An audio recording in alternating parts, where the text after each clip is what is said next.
वेप्रिडोन, जिसका फ़आल जज़ो आम तौर पर रिस्पेरिडोन होता है, ज़हनी सेहत के कई अहम मसाइल का इलाज करने के लिए इस्तेमाल की जाने वाली एक काबिल एतमाद दवा है।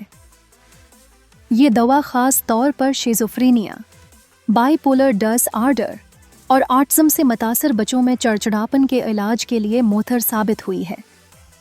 इन बीमारियों का असर मुतासरा अफराद की रोज़मर्रा ज़िंदगी में देखने को मिलता है और वेप्रिडोन उनकी ज़िंदगियों में बेहतरी लाने का एक ज़रिया है।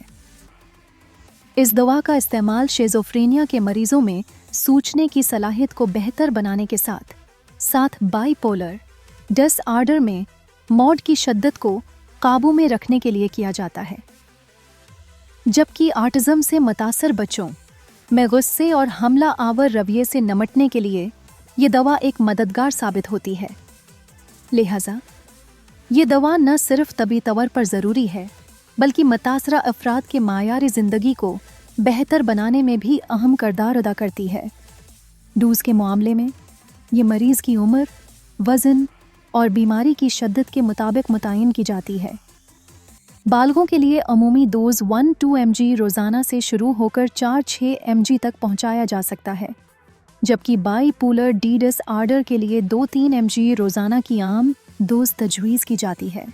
छोटे बच्चों में ऑटिज़म के इलाज के लिए इब्तदाई डोज़ 25 मिलीग्राम रोज़ाना होता है, जिसमें ज़रूरत के मुताबिक इजाफा किया जा सकता है।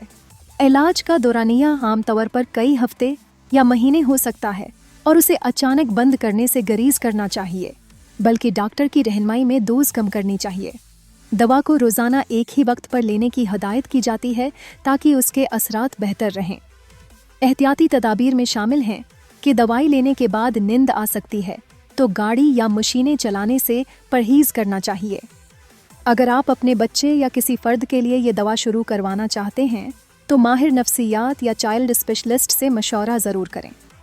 दवाओं की मज़ीद रहनुमाई के लिए अल-शिफा क्लिनिक डॉक्टर अथमान अली आवान बाजड़ा गढ़ी क्लिनिक से राबता करना भी मददगार साबित होगा, जहां आपको इलाज के असरात से आगाह किया जाएगा और साइड इफ़ेक्ट से बचने के लिए तजावीज़ दी जाएंगी।